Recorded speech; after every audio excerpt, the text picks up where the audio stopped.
Romance of Sui and Tang Dynasties Chapter 24. Shubao, he's this figure known for his chivalry, his righteousness, but he's just done something incredibly heroic and maybe incredibly stupid, legally speaking. Yeah, it's that instant decision, isn't it? Mm. The sources actually say something like, wise men overthink, but the real hero, they act now. And his act, what exactly did he do? He grabbed the official arrest warrant, they call it the pie, for his friends, Cheng Yaojin and Yu Junta, and, well, he burned it, just like that. Ashes. Wow. Okay. Just pure spontaneous loyalty. You can almost feel the relief from his friends, right? The source says they were like bowing down in gratitude. Oh, absolutely. A huge wave of relief. But that feeling, it probably doesn't last much longer than the fire itself. Right. What happens the second those embers go dark and they all kind of look at each other and realize, oh no, what did we just do? What are the real consequences? Precisely. Because the law, it comes crashing down immediately. Remember, Qin Shubao works for Governor Liu Shishi. He's an official. He was given an order, a state document? Exactly. A warrant. His job was to make the arrest. By burning that pie, he can't report back. He can't complete his mission. And the charge? What's the risk? The immediate terrifying risk is being accused of resisting authority and collaborating with bandits. That's what the sources point to. Okay, that's way beyond just getting fired. Collaborating with bandits sounds like, well, treason almost. It's incredibly serious. And his friends, once the initial shock wears off, they get it. They realize, oh, wait, we didn't just save ourselves. We might have just condemned Qin Shubao. And not just him, but his family. His family, yeah. That's a crucial point. They mention his mother and wife specifically. Right. Which leads directly to the first proposed solution. It comes from Cheng Yaojin, one of the guys he just saved. He stands up very noble and basically says, no, this isn't on you. I did the crime. I'll do the time. Or, words to that effect. I did the deed. I should pay the price. And his reasoning is quite striking. It's not about himself, is it? Not at all. He's worried about Qin Shubao's family. He explicitly asks who's going to look after Qin Shubao's old mother and delicate wife if he takes the fall. So Cheng sees his own situation as less dire. Yeah, it seems that way. The implication is that his own mother is, well, taken care of. Junta has already promised to provide for her. But Qin Shubao, he's got this whole household depending on him. The stakes are higher. So Cheng's plan is what? Turn himself in later? Yeah, kind of delayed surrender. He says he'll wait until after this big birthday celebration they're planning for Qin Shubao's mother. Then he'll go to the authorities, confess, and claim Qin Shubao was just, held up somehow, trying to clear Qin Shubao's name regarding the missing warrant. It sounds very principled, very heroic in its own way. It really does. But it quickly becomes clear that it's not enough. The group kind of realizes, okay, Cheng turns himself in. Maybe that clears Qin Shubao's intent. But it doesn't fix the bigger mess. What's the bigger mess, then? Well, the source describes everyone still standing there round-eyed and dumbstruck because Cheng's sacrifice doesn't solve the financial and political problem. There's still the issue of the missing prisoners and the missing loot. Ah, the Zhang, the stolen goods the bandits had. Exactly. The state expects Governor Liu to recover that stuff or, well, account for it. Cheng turning himself in doesn't magically make the stolen goods reappear. So nobility hits a bureaucratic wall, and this is where things shift, right? From moral sacrifice towards maybe more practical solutions. Precisely. Enter Li Sui. He's been quiet up till now, described as having sleeved hands, knitted brow, just thinking, and he comes up with a political angle. Okay, politics, how does that work? Connections. Leverage. Qin Shubao used to serve under a General Lai Zongguan, and turns out General Lai was actually a subordinate of Li Sui's own father, who's now deceased. Old ties. So the plan is? Use that connection. Li suggests they go straight to General Lai, explain the situation maybe carefully, and ask Lai to recall Qin Shubao. Basically, transfer him out of Governor Liu's jurisdiction altogether. Get him out of the line of fire. That sounds clever. A political shuffle. Move him somewhere safe using favors. It is clever. A classic bureaucratic maneuver. But Cheng Yaojin immediately shoots it down. Oh, why? After his own plan didn't quite work, why object to this? Because Cheng sees the flaw. He points out, okay, maybe General Lai transfers Qin Shubao. Great. But that doesn't solve the governor's problem. Governor Liu Shishi is still on the hook financially. Financially? How so? The state holds Governor Liu accountable for the failure. Failure to catch the bandits, failure to recover the stolen goods, the Zhang. He has to make good on that loss. So the governor himself might have to pay up. That's the fear. And Cheng says something really cutting and probably true. These officials would never use their own silver to pay. Meaning, if Governor Liu is facing a huge personal financial hit because Qin Shubao burned a warrant, he's not going to just let it go. He'll find a way to make Qin Shubao pay, transfer, or no transfer. Right. The debt is still there. You can move the person, but you can't move the debt so easily. Exactly. Political connections might save your career path, but it seems only cold, hard cash can truly clear your name in this system. Which brings us neatly to the final solution, the one that actually works, proposed by Chai Si. Yes, Chai Si-shang steps up. He's been listening, and he basically says, okay, everyone calm down. This affair is on my shoulders. Big words. How can he fix it? He reveals his own connection. And it's not just political, it's deeper, personal. He says Governor Liu Shishi was his deceased father's Zigongju. A Shigongju. That's a significant relationship, isn't it? Like the official who supervised your exams, a mentor figure. Exactly. It creates this really strong bond, almost like family. The text calls them Tongjia Dikshon family friends. It means Chai has access. He can talk to the governor on a different level. Okay, so he has the personal connection. But Chang just said connections aren't enough if there's money involved. Right, and Chai knows this. The connection gets him in the door, but the solution is financial. Chai then drops the other bombshell. Duke Tang had recently rewarded Qin Shubao with 3,000 Huangyin royal silver for previous heroic deeds. Royal silver, a big reward. Huge. And apparently Qin Shubao hadn't even collected it yet. It was sitting there waiting for him. So Chai's plan is use Qin Shubao's own reward money. Precisely. It's kind of brilliant, isn't it? He'll use his personal connection to approach Governor Liu, offer to pay the full compensation for the missing bandits and loot using this official reward silver that Qin Shubao earned. So the money Qin Shubao earned for upholding the law is now being used to cover up an instance where he, well, didn't. It smooths everything over perfectly. Governor Liu gets compensated, so he's not out of pocket. The state debt is technically cleared. Qin Shubao is off the hook. Chai looks like the masterful problem solver.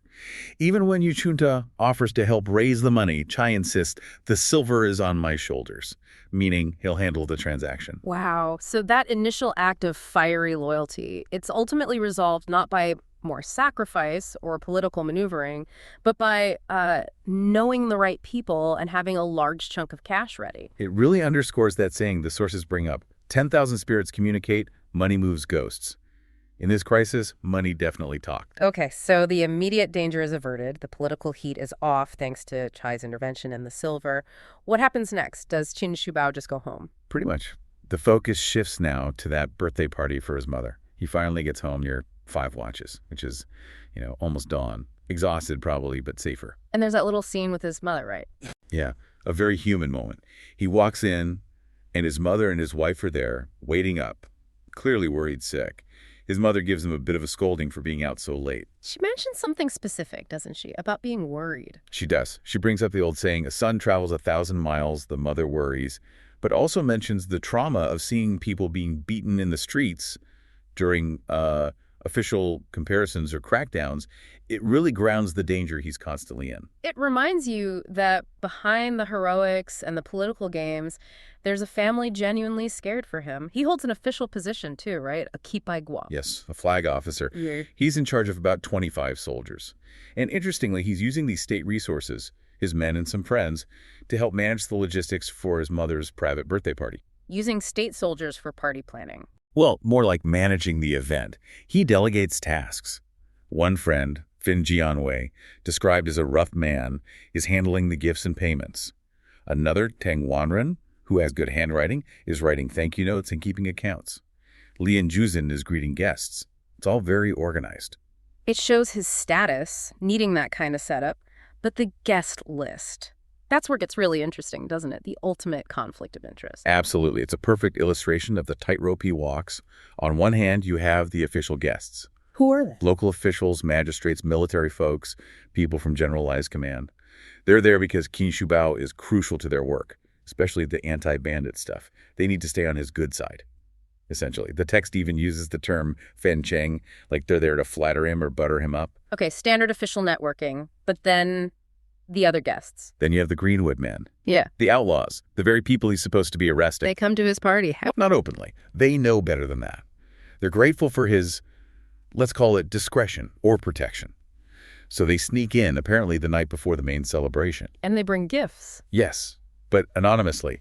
They throw dry gifts, things that won't spoil, like money or valuables over the wall. It's all very clandestine. And the amount. Yeah. The source mentions a specific figure, right? It's staggering. It says he received 1,000 pieces of gold this way from the grateful criminal element. Wait a minute, this is the same guy who just had to use 3,000 pieces of his official reward silver to avoid being prosecuted for helping bandits. And now he's receiving 1,000 gold pieces from bandits. That's the core paradox, isn't it? His entire position, his power, his relative safety seems built on playing both sides. He's indispensable to the officials because he has some kind of handle on the outlaws, and he's valuable to the outlaws because he holds official power. And he knows how dangerous this balancing act is. He manages the timing carefully. Extremely carefully. He actually sends word to his more notorious heroic friends, like Single Shaanxin, telling them to delay their arrival. He's particularly worried about Cheng Yaojin, the guy he just saved. Why Cheng? Because Cheng has a loose tongue. Qin Shubao absolutely cannot risk having his official guests, the magistrates and commanders, overhear Cheng potentially bragging about their outlaw connections or, worse, about the whole burnt warrant incident. And we need to remember the context. This isn't just, a casual party. It's a major display. What is social standing? Social standing, alliances, power, all of it. So following the rules, these really specific rules, wasn't optional. It was critical. Sounds intense. Like the biggest challenge wasn't fighting enemies, but maybe just navigating the party rules correctly. In a way, yes. For these figures, one wrong move, one breach of etiquette could be disastrous. It could signal disrespect, weaken their position. Or even break a key alliance. Absolutely. Yeah. So sticking to the etiquette, this absolute formality, it was almost a survival skill. The scale itself sounds pretty impressive. 17 main guests arriving. 17 main guests, yeah. And each with likely 20 or more attendants. And they arrive afternoon after Yushi specifically. And the gifts. The text says they were carried down an entire street. Right. That line just jumps out. It tells you immediately this is a huge display of wealth, of influence, not just a few friends dropping by. So how did they set the stage for this kind of power display? Well, the preparations were meticulous. They put up a huge cloth canopy, a buman, to shade the main courtyard, keep everyone comfortable, make it look luxurious. Okay. Creating a controlled environment. Exactly. And 10 tables set up on the main terrace, the yuetai. Presentation was key. And there are messages too, right? Like the plaque. Yes, the central plaque read, integrity and longevity double glory. Standard enough, maybe. But the couplet was more specific. Much more. It was chosen to really praise Kin Mother's character. Experiencing frost reveals integrity. Joy accompanying pines achieves longevity. Experiencing frost reveals integrity. That feels pointed. It is. It's not just a birthday wish. It's a public statement about her moral strength, her resilience through hard times. And by praising her, it directly boosts her son Qin Shubao's status. It's like social and political validation through poetry. Okay, so we have the setting, the messages. Let's talk about the guest of honor, Kin Mother. She's 60. 6 decades old, yes. But the text gives this description. Yellow hair and a child's face. Almost ageless, in a way. Interesting. And despite all this grandeur, her attire is simple. Very. Plain Taoist robes, carrying dragon head prayer beads. It's quite a contrast, isn't it? Her personal humility against this backdrop of her son's evident wealth and power. Definitely. So the guests arrive, they see the setup, the mother. What happens when they actually greet her? Pure formality kicks in immediately. They perform this deep bow, the prostration. The text describes it so vividly, like pushing down the golden mountain and toppling the jade pillar. Wow. That's some serious bowing. It is. And then you get this fascinating little protocol dance. The mother, showing respect back, starts to return the bow. But she stopped. Instantly. 3 specific men, Fan Hu, Tang Wanren, Lian Jusen, literally step forward and physically restrain her. They prevent her from completing the full bow. Why? To maintain her status. Exactly. They're like the etiquette enforcers, making sure the esteemed mother doesn't lower herself too much, even in politeness. So she can't return the bow properly. What then? Her son, Qin Shubao, steps in right away. He kneels next to her and performs the customary 8 full bows for her on her behalf. Ah, okay. So he's already mediating right from the start. He's the protocol buffer. Precisely. And that role becomes even more crucial as the day goes on because, the bowing is just the beginning. The real test, the real potential for chaos comes with the wine. The longevity wine. The shoju. Yes. So after the bows, Shan Xiangkan, who seems to be a leader among the guests, stands up to propose the toast. He suggests? He suggests that every single person there should offer 3 large cups of wine to the mother. Wait, every person? That's 17 guests. Hmm? Plus maybe others? Times 3 cups each? That's a lot of wine. It's potentially over 50 cups. Clearly impossible for an elderly woman, and that's the core tension right there. You have this, enthusiastic respect from the guests. Crashing directly into filial piety. The son's duty to protect his mother's health. The Shubao steps in again. Immediately. He counters Shan Xiangsan and says, look, it doesn't matter how many guests there are. My mother can only accept 3 cups. Total. Okay, so stalemate. How do they resolve that? This feels like a key moment. It is. And Li Xuansui comes up with this brilliant compromise. He says the number of cups shouldn't be tied to the people, but to the number of gift lists. The Li Dan. Gift lists. So official documented offerings. Exactly. 1 formal gift list presented equals 3 cups of wine owed to the mother. Wow. That's surprisingly bureaucratic for a party. Isn't it? But it works, at least in theory. It turns the whole wine service into this sort of accounting process based on paperwork. Okay, let's see how this rule plays out. You mentioned case studies. Right. Case 1 is Shan Zhongshan's own list. Yeah. It includes 8 big names like Li Mi, 1 list, So 3 cups. 3 cups. The mother drinks 2 herself, gracefully, and Shubao drinks the 3rd for her. Rule followed. Everything's smooth. Okay, makes sense. But then the Yuchi brothers. Ah, yes. The Yuchi brothers. They also submitted just 1 gift list. So they should also get 3 cups, right? According to the new rule. According to the rule, yes. Okay. But they demand 6 cups. 6. So they just ignore the rule they all just agreed on. Yeah. Well, not exactly ignore. It's more like they invoke a higher rule. How does that work? They explain they're acting for 2 parties. First, for their boss, Officer Luo. He's not there, but he's important, and he's related to Kin Mother. Ah, the family connection. And rank. Luo deserves 3 cups due to his status and relation. Then, the brothers argue, they deserve 3 cups for themselves as guests. So 3 plus 3 equals 6. Rank and family ties just override the party's specific protocol. Precisely. It shows how layered these social obligations were. So the mother, again, drinks 2 cups. And Shubao has to step in again. He has to drink the remaining 4 cups himself to meet that 6-cup demand. 4 cups. He's literally soaking up the social awkwardness and the protocol debt for everyone else. That's a great way to put it. He's the filter, the mediator, the social shock absorber for his mother. It really cements his role, doesn't it? But you also mentioned an emotional moment breaking the rule. Yes. Amidst all this rigid structure, there's this lovely human interlude with Cheng Yaojin. Another one of the heroes. A very famous one, known for being a bit rough around the edges, actually.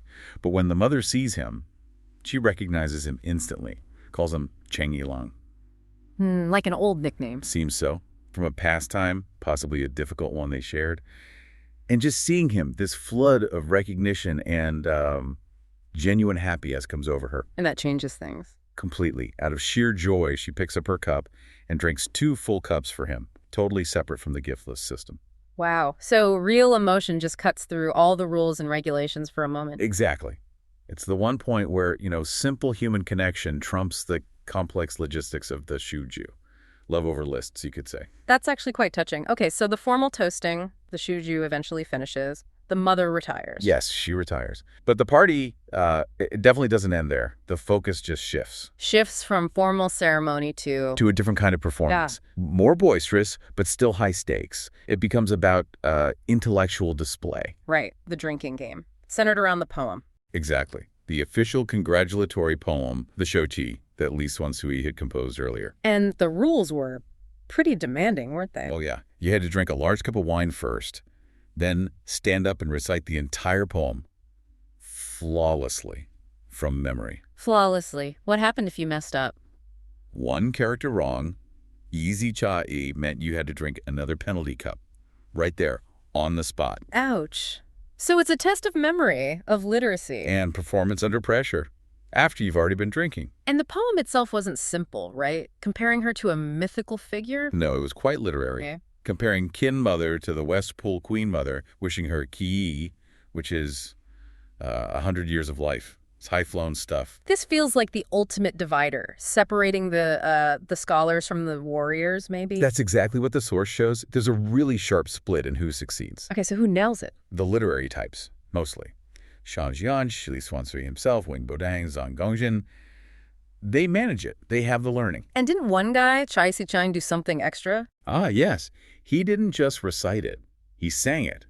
Melodiously and harmoniously, the text says. He turned a memory test into an artistic performance. Showed real class. Okay, so those are the successes. Who are the failures? The ones drinking penalty cups. Predictably, it's the more martial figures. By Jiandao, the Yuqi brothers again. Yeah. Others known more for their strength than their scholarship. They just couldn't recall the fancy poetry. Apparently not. Or maybe they just didn't care to try that hard. It highlights a real social handicap for them in this kind of refined setting. Which leads us to Cheng Yaojin again. How does he handle this test? He seems like the type who might struggle. He does something brilliant, actually. He doesn't even try to recite it. He just flat out refuses. Refuses. Can he do that? He basically says, look, this is obviously a trick to make me look foolish. I don't know this poem. I can't recite it. And then he adds, so I'll just drink a few more cups instead. Huh. So he just takes the penalty proactively. Exactly. He uses humor, acknowledges his lack of literary skill openly, and basically drinks his way out of potential embarrassment.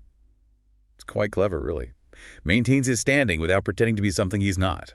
That moment must have gotten a laugh. You imagine it probably broke the tension. But what's fascinating here is what this whole game reveals. It's about the hierarchy of skills needed by these heroes. Being tough, being a great fighter, that was essential, of course. But it wasn't enough. Not for this level of socializing, not for navigating the complexities of courtly life or high-level alliances. Failing the poem wasn't just, a drunken slip-up. It showed they lacked that refined edge, that literacy and grace. It's late, the party's going, and then, what? This Taoist just shows up at the gate. He does, demanding alms hozadai, which is the first red flag. Why is that? Well, the soldier at the gate points it out immediately. Collecting alms, that's daytime stuff. Doing it at night, it's suspicious. The soldier basically tells him to get lost, accuses him of Gihong, ghosting around, being up to no good. Huh? Ghosting around. I like that. So, Zhu Hanqi, he doesn't take kindly to being told off. Not at all. He's immediately defiant. Says something like, others do it by day. I insist on doing it at night. It's a clear sign right away. This guy doesn't follow the normal rules. So the soldier tries to physically remove him? Yeah, he lays a hand on him, tries to push him away. Big mistake. Okay, here we go. What happens? It's not really a fight. Shuanka gives a single push. Effortless. And the soldier goes flying backwards, apparently face up, slams right into the screen wall. The Zawi... Wait, explain that for people who don't know the architecture. That's not just any wall, is it? No. It's that decorative wall right inside the main gate. It screens the courtyard. So being thrown against it, it's public. It's humiliating. It shows power, but not like brute force. It's different. Yeah. Focus. A displacement of energy, you called it. Okay, so that gets attention. Oh, yeah. Suddenly you've got 10, maybe 20 armed guards rushing out. Veterans. They see their buddy get tossed, the house being embarrassed. On the matriarch's birthday, no less. They're going to take this guy down. 20 guys against one Taoist. How does that go? Again, it's almost anticlimactic in its strangeness. The source says he just uses his hand to block. Bashuige. One gesture. Just his hand. Just his hand. And the entire group just collapses. Daozai Chen. Yeah. Fall in the dust. In a big pile. Okay. That's not normal combat. That's something else entirely. Exactly. Fan Jianwei, one of the heroes inside, comes out and sees this. And he knows immediately. This guy is Shi Fei Changren. No ordinary person. It's some kind of internal power, spiritual strength, not something the soldiers can handle. Right. So the conflict stops. It shifts. Zhu Hanqi immediately tells Fan Jianwei, look, I didn't actually want alms. He says he just needed to see Qin Shubao and Shan Shansen quickly. He implies he's in a hurry. So the whole dramatic entrance was just a way in, targeted. Seems like it. Very deliberate, very timed. Maximum impact achieved. Okay, so they bring him inside. Does he join the party now? Nope. He refuses. Won't sit down for the meal, won't drink with them. He maintains this distance. His priority, he says, is presenting a birthday gift to Qian Shubao's mother. He's operating on his own terms, above their social norms. And the gift. This is where the mysticism really kicks in, right? Oh, yeah. It's not gold or jade. He asks for an empty pot, then pulls this tiny gourd out of his sleeve, like 3 or 4 inches long, Sansi Kunchang de Hulu, almost comically small. Sounds like a magic trick. But there's a ritual. Yes, very specific. He chants silently, Monian looks up at the sky. Then he draws something, like lines or symbols, on the outside of the gourd with his finger. Then he starts pouring from this tiny gourd into the big pot, and it fills up completely with what the text calls immortal liquid and fragrant wine. 喜烟也香了. Immortal liquid. How do they know it's not just really strong wine? What makes it special? Two things, really crucial sensory details. First, the second he pours, this strange fragrance, 怡香万气, fills the entire room instantly. Okay. And second? The liquid itself is steaming hot. Right, Ting Ting, that seals it. This isn't just alcohol, it's something else. Something vital, maybe, like life energy in a cup. Wow. Okay, so who drinks it first? Shubao. Well, he hesitates. Because of his mother, filial piety. He can't drink before her. Ah, right. But then Cheng Yaojin. I bet it's Cheng Yaojin. You got it. Classic Cheng Yaojin. Always ready to jump in. He basically shouts, I'll drink it for him. Grabs the cup, downs it in one go. Ah, perfect quality control.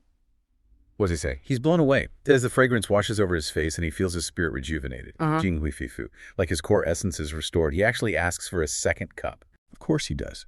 But they stop him. Yeah, can't let him hog the immortality juice.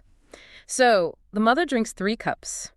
Zhu Hongqi bows to her from the courtyard, a sign of respect for her age and status. Nice touch. And the rest. It gets shared among all the heroes there. They all drink. They're all amazed, energized. They are now seriously impressed by this Taoist, and probably pretty grateful. Okay, so he's got their attention, their respect, maybe even their gratitude. Yeah. Now what? Does he finally explain why he really showed up so late and caused such a scene? Yes. Now that the stage is set, he reveals the true urgency. Shubao asks him, when did you get into town? And Zhu Hongqi's answer is pure foresight. This is the core of it, isn't it? His ability to see things. Exactly. He says he didn't just arrive. Earlier that afternoon, he'd noticed an unfavorable atmosphere, An atmosphere. Like bad vibes. Sort of, but more specific. Located in the southeast, the Sunfeng. And that, to him, was a clear warning sign. A minor disaster, Xiaozai, was coming. Okay, pause there. The southeast, Sunfang. And like geomancy or I Ching terms, what does that direction relate to? Often wind, or wood. Growth, sometimes. Things that can spread. Wind and wood. So an unfavorable atmosphere from the wind direction, near a wooden building full of people. That sounds like Fire risk. A high wind could spread a fire incredibly fast. He wasn't just getting a vague, bad feeling. He likely foresaw a specific, localized threat linked to the elements in the location. So he came straight here to monitor it. That's why he was late. Precisely. He'd been watching, waiting, and the crisis hits right when everyone's relaxed, raising their cups to toast. What happens? The party mood just vanishes. Zhu Hongqi suddenly stops. He looks out, the text says, with his left eye, which often signifies mystical or inner sight, and he says gravely, it's not good. The disaster star has arrived. Zai Xing Lai Lei. Disaster star. Okay, time for action. What does he do? He doesn't hesitate. It's like a counterspell. He jumps up, grabs a cup of that same wine he gifted them. The immortal nectar. Stands on the moon platform, the Yutai, very dramatic spot. Pulls the sword from his back. To fight. No, not to fight anyone. More like to direct energy. He starts chanting, aloud this time, then shouts one word, quick, chi, and throws the wine up into the air. What happens? Immediate effect. A sudden whirlwind, Wang Fengzuki, and then a black fog, Hey Wumishi, rolls in, obscuring everything. Total confusion for a moment. Wow. And while they're all staring into the swirling fog, they hear shouting outside. People run in yelling, it's terrible! The neighbor's house, the one on the left, it's on fire! Zhu Shoulenji Lu Le Hule.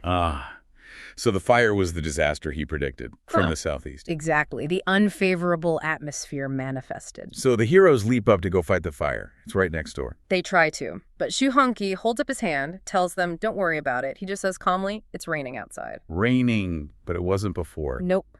But suddenly, a massive downpour starts. King Penda Yu, like buckets emptying from the sky. It apparently lasts for about an hour. And the fire. Completely extinguished. Before it could spread, Yan Shao, to Qin Shubao's place, which was packed with all these important figures. Wow, so he didn't just predict the disaster, he actively averted it. With a spell. Yeah. And maybe conjured rain. The text implies his actions directly caused the rain that put out the fire. He saved them, all of them, from potential catastrophe. They are now utterly convinced of his power and deeply indebted. Okay. That's the perfect setup, as you say. Yep. He's proven his mystical credentials beyond any doubt. Now comes the political payload. Exactly. Because this isn't just about random miracles. There's a network here, a reason he showed up. Right. You mentioned he's friends with someone important. Yes. Wei Xuancheng, a really key advisor figure in this whole period. And Wei Xuancheng didn't just send his friend Xu Hongke to say hello. He gave him letters, specifically for Qin Shubao and Shen Zhangshen. Letters. What do they say? Was it just friendly stuff? Not just friendly, the letters apparently mention very pointedly how grateful Wei Xuancheng was for the care Qin Shubao gave him when he was sick at Shen Zhangshen's estate about 6 months earlier. Reminding them of past connections. Favors owed Guangxi. Precisely.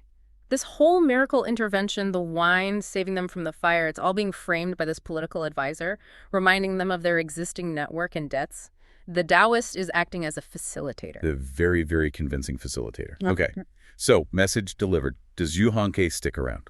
No, he says he has to leave immediately. He's rushing off. Where to? And why does that matter? He says he's going to Taiyuan to meet Lu Wenjing. Taiyuan, Lu Wenjing. Okay, for people listening, why are those names such a big deal at this specific moment in history? Because Taiyuan is the base of the Li family, the family that's about to rise up and found the Tang dynasty. And Lu Wenjing is one of their absolute key early advisors. Mentioning him in that location, it's a massive signal. More than a signal, right? It's basically instruction. You could read it that way. And Xu Hongke gives the reason for his urgency, the ultimate justification. He says Wei Xuancheng often spoke about Taiwan possessing the Son of Heaven's energy, Tianzi Qi. Tianzi Qi. Okay, unpack that concept. That's not just saying there's a powerful guy over there. This is cosmic endorsement, right? It absolutely is. It's the mandate of heaven, essentially, the legitimate energy of the rightful emperor. For these heroes who might be feeling allegiance to the crumbling Sui dynasty, hearing this from a proven Taoist master, it changes everything. How so? What does it allow them to do? It gives them cosmic permission, divine justification, really, to shift their loyalty. Loyalty was important, but loyalty to destiny, to the Tianzi Qi, that trumps everything. If heaven itself is favoring the Li family in Taiwan, then joining them isn't betrayal, it's aligning with fate. So Xu Hongke didn't just save their lives from fire, he showed them their political future, the path sanctioned by heaven itself. That's the synthesis, yeah. This birthday party became a demonstration. Of power, sure, but also of how destiny, spiritual insight, political maneuvering, and these martial alliances were all tangled together. And managed, subtly, by advisors like Wei Xuancheng using agents like Xu Hongke. 2 miracles, the wine, the rain, earned him the right to deliver this world-changing political nudge. Amazing. The Taoist performs the miracles, gains their trust and debt, and then points them directly toward the new center of legitimate power.